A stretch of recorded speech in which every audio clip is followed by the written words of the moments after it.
Someone told me it's all happening at the zoo. I do believe it. I do believe it's true.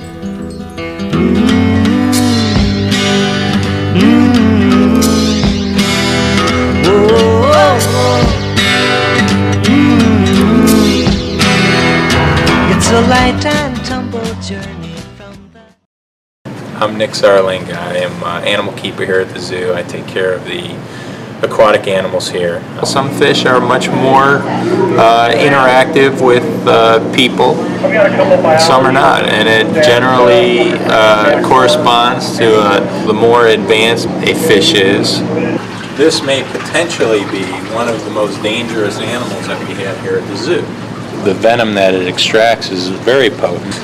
When you look at the exhibit, it doesn't look like there's anything in there, but the name alone, stonefish, sort of gets you to look in there. And a lot of people have a very difficult time finding it. And if you look at these two exhibits right next to each other, they show a coral reef ecosystem, but the one on the right here is all live corals. The one on the left here is all artificial or dead corals. 6 months from now, 6 years from now, the one on the right is going to be vastly different, because corals actually grow. It's like a garden, underwater garden.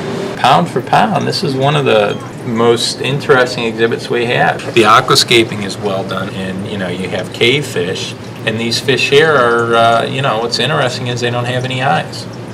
You really don't see much in the way of teeth in the piranhas. You can just barely see little things poking through. You know what piranha teeth look like because it's been ingrained in our heads all these years. They're not pre-programmed to eat, horses and cows like everyone thinks. These guys are spider monkeys. And they're really cool because two things. They have prehensile tails, which you see, look at this tail, isn't that cool? They can use that like a hand, reach out and grab things. And if I had a tail, I'd want a prehensile tail. They're one of two types of monkeys who don't have any thumbs, okay?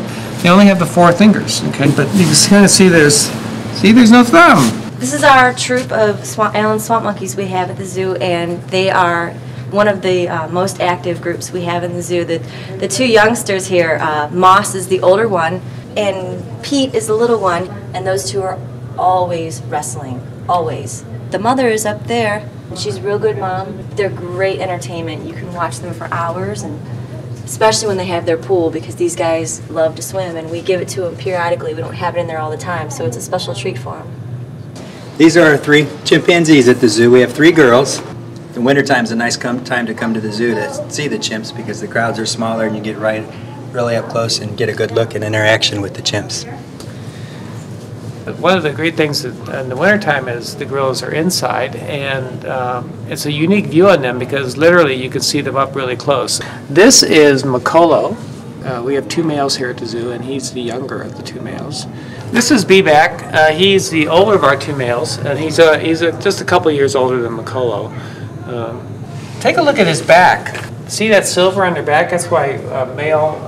That's a sign of a mature male gorilla. And that's why they're also called silverbacks. Hi, we're here in front of our sloth exhibit at the zoo. Our sloths live with our white-faced sakis. And the sloths, we have a male and a female, and we also have an infant that was born this summer. If you come to the zoo, you can take a look at her. She's quite small, and she's always clinging on to mom. And she'll probably be clinging on to mom for about a year.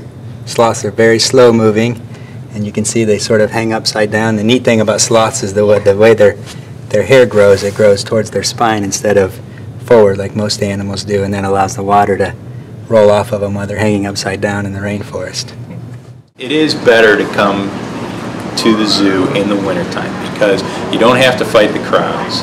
You can spend much more time looking at the individual animals that you see here.